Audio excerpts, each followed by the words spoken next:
Hey, what's up everyone? Welcome to today's video and welcome back to the channel. And today we're going to be talking about entry-level budget Canon mirrorless cameras and why I think that if you're in the market for the Canon R100 that you should hold off, save a little bit of money, and put it into the Canon R50 instead. Now, at the time of recording this video, the Canon R50 has been out for quite a few months, and the Canon R100 has been out for about a month and a half or so. Now, the biggest draw with the Canon R100 is that at $599, you can get a camera body and a kit lens.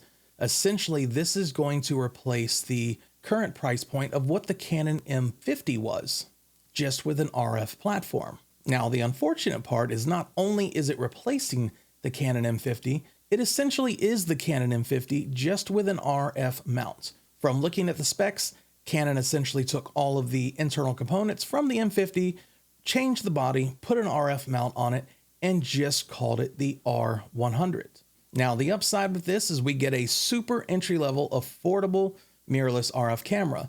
The downside is they didn't really fix any of the flaws that the M50 had. And not only that, they took away some of the features that the M50 had, making this camera a little bit worse than the M50. And when you take these considerations in mind and the fact that the Canon R50 is only a $200 price difference with the same kit lens, it's not hard to make the argument to just hold off on the R100 and purchase the R50. Now, before I get too far into a lot of the differences between these two cameras, there are a few things that remain the same between them. Both cameras currently use the same LP E17 battery. They both use electronic first curtain shutter. Neither one of these units have internal stabilization, but they do both have digital stabilization, and they both have the USB-C port, the microphone port, and the micro HDMI port. Now, in terms of specs, the Canon R100 is using the same 24.1 sensor that the M50 was using. And you're also going to be on the older Digic 8 processor, which is going to make this camera much slower than what the Canon R50 is, using the Digic X. Now, unfortunately, the R100 is also using the older autofocus system from the Canon M50. Now, while that autofocus wasn't the worst out there, it did have its flaws. Primarily in 4K video mode, the autofocus did not do great whatsoever. In 1080p video, it did decent, and in photography mode, it did decent. But when compared to the autofocus mode in the Canon R50, which is using the same autofocus system as something like the R8 and the R7, there is a considerable difference in how the two autofocuses work. Now, one of the big benefits that the Canon R50 has is the subject tracking is much better on the R50 than what it is on the R100 when it comes to tracking people, tracking animals, tracking vehicles. Now, in photography mode, the Canon R100 is only going to do 3.5 frames per second when using continuous autofocus. Now, if you move up to one-shot autofocus, you can squeeze out 6.5 FPS. Now, with the R50, you can get between 12 and 15 frames per second auto shoot, no matter whether you're using one-shot autofocus or the servo autofocus, which makes the photography capabilities of the R50 much better than what the R100 are in terms of just going out and doing fast motion shots and being able to capture the shots that you want quickly. Now, in terms of video, there is going to be a drastic difference in the 4K. Keep in mind, these cameras are already 1.6 times crop sensor cameras. The R100 has an additional crop factor when you're shooting in 4K, which is an additional 1.6 times crop. Which, to put it in perspective, if you're shooting at 18 millimeters on the R100, you're getting something closer to about 46 millimeters. So you're not going to have that wide shot that you want, and you're going to have to continuously compensate for the zoomed in effect that you're getting in crop mode. Now, the other downside to this cropped 4K, which I mentioned earlier, is that the autofocus system in this camera is not the best. It does suffer from some of the similar issues that the Canon M50 and M50 Mark II both had during their lifespans. Now, the Canon R50, on the other hand, only has the standard 1.6x crop due to the crop sensor. It does not crop your 4K any further, and the autofocus system works flawlessly in this mode. which is going to make it a lot easier when you're doing video recordings in 4K on the Canon R50, and that goes for 1080p as well. Now, moving out to the LCD monitor, this is probably one of the largest physical changes and differences between these two cameras, because the Canon R100 has a fixed LCD system on the back of the camera that is not touch.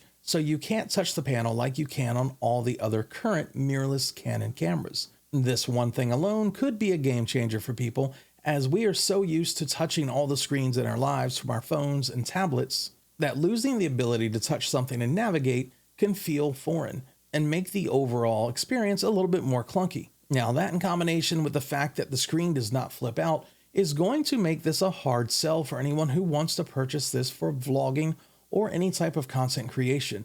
Most people want to see exactly how they're framed up while they're using their cameras in a vlogging situation, and that's something that you just can't do with the Canon R100 that you can with the Canon R50, as the Canon R50 has a full flip out screen that lets you flip it around and see what you're recording. Not only that, it does have a full touchscreen, just like all the other Canon mirrorless cameras above it. Now, the viewfinder is essentially the same on both of these cameras, the only difference being that the viewfinder on the Canon R50 can get up to a higher frame rate, which will give you the ability to see things a little bit more like what they are in real life. You're not going to get slowdown when you're viewing through the viewfinder, and it's going to give you more natural movement when you're using the viewfinder.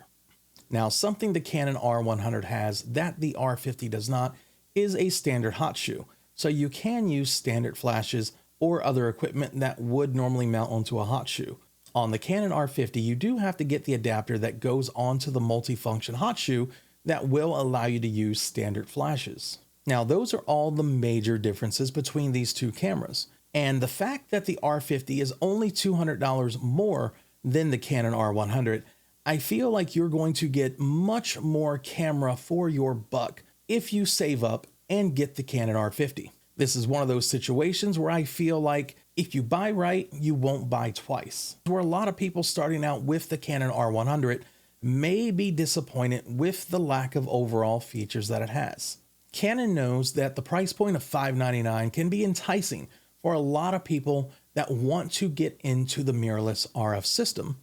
And I feel like they've absolutely taken advantage of that by putting out a camera that's not quite spec'd where it should be at $600. Now, for anyone who hasn't watched my videos before, you are currently watching video that's filmed with a Canon R50, as I've been filming most of my videos for this channel with the Canon R50 since it launched, instead of my Canon R5 that I would normally use for the channel. My overall thoughts and feelings about the Canon R100 is that it's not worth the $600 price point that they put it at. I feel like they've taken too many things away and they haven't really added enough. I feel like Canon has taken advantage of the fact that there are going to be people that want to desperately get into the RF mirrorless market and will just jump at the cheapest camera option they have without doing a ton of research. And with only a $200 price difference, the Canon R50 is a superior camera in every single way.